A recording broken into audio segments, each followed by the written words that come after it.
Welcome everyone, this is Alex Saenz. In this video, I'm going to be explaining how I find my cash buyers. And this specific topic is one that I really enjoy doing myself.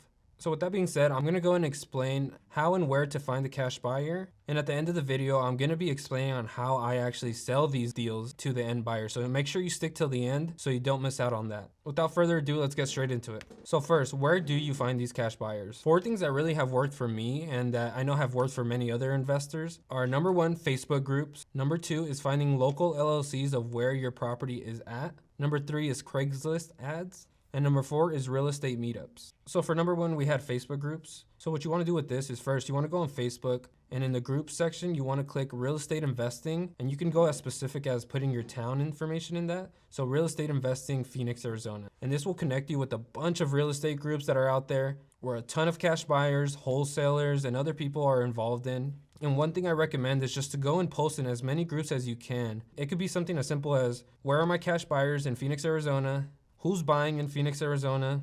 Or looking for cash buyers in Phoenix, Arizona, I have a hot deal for you. Facebook groups is something that has worked very well for me because it allows you to connect to people that are in your current market. I've met hundreds of people and top real estate investors through Facebook. And this is one thing that I explained in one of my recent videos, is networking with local investors. It's a good way to get your name out there, and it's a great way to find cash buyers. So number 2 is local LLCs. For local LLCs, this one's a little bit tougher if you don't have MLS access. If you do have MLS access, what you can do is you can click on the property, see who the property owner is, and there will be the LLC name. So you want to make sure what's recently sold and what has sold. If a property was fully remodeled and has recently sold, you want to make sure you look at the tax history and the property ownership and see who that LLC that had flipped the property was and reach out to them. This works very well for states that you are not currently in. If you are virtually wholesaling, this is going to be a really key factor for you. This is something that has helped me find cash buyers in cities in California, cities in Michigan, cities in Texas. So finding local LLCs is a great way of finding cash buyers because they are currently buying properties there. So number 3, we have Craigslist.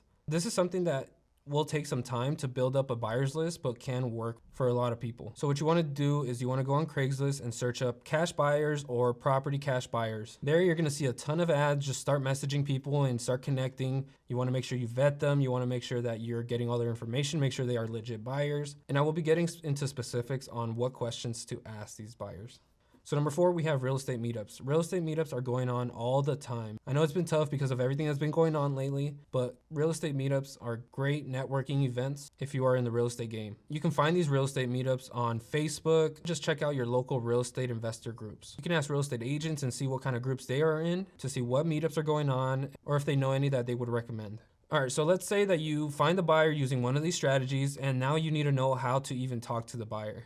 Now, this is one of my favorite parts because this is not like the acquisition side of wholesaling, because you have the leverage. You're the one that has the deal and you really have all the control to get the exact number that you want. So make sure you don't get pushed around. So when you're talking to these cash buyers, you want to make sure that you know all your information and you can give that information straight up. I'd recommend learning as much about real estate as you can, so if they ever throw any terms at you, that you know what these terms are.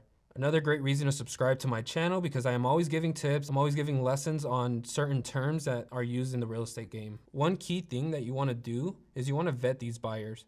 You want to make sure that they have proof of funds. You want to look at recent projects they've done and what current inventory they have.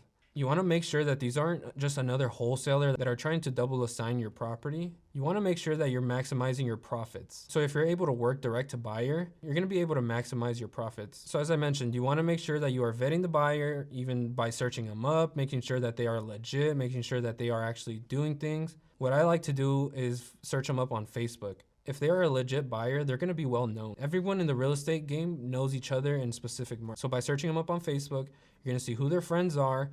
You're going to see what are they posting in certain groups. For example, if they're posting, I have cash buyers in this area, then you know that they're going to go and daisy chain your property. And by daisy chain, I mean that they're going to double assign, and it's just a long chain of assignments, and a lot of title companies just won't allow that. And plus, you're losing profit. So you want to make sure that you are vetting the buyer and you're getting all the information you need from them in order to feel confident that they are going to be able to close on this deal. So after vetting the buyer, that's when you want to go and send them whatever deal that you have. And before throwing and asking out there, just see what they are willing to offer for the property. Something that I like to use is, hey, we're not making any decisions yet. Take a look at the property and let me know what you can do.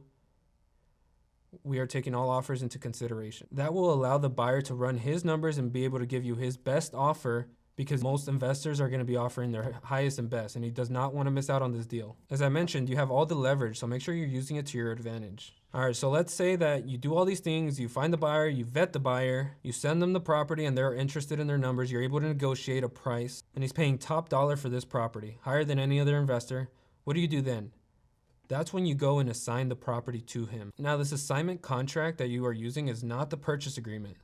Remember that. This is basically a contract that states that the end buyer has the rights to buy the property. So whatever terms are in the original purchase agreement, he is now responsible for all those terms. So a lot of cash buyers will ask you for the original purchase agreement just to make sure what terms are they agreeing on with the seller, including, is the buyer paying all the closing costs? Is he buying it as is? And when is the closing date? If you are wondering where to get this purchase agreement, assignment contract, even scripts for objections and cold calling, I'll make sure to put a link in the description below where you can sign up and get all those things for free. So make sure you click that, get your assignment contract, get your purchase contract, and get your scripts. All right, so when assigning the property, and this is something that kind of wraps all that we talked about together. So in the assignment contract, there are specific details and information that you're gonna need from the end buyer, including the LLC, the name of the signer for that LLC, when is close of escrow.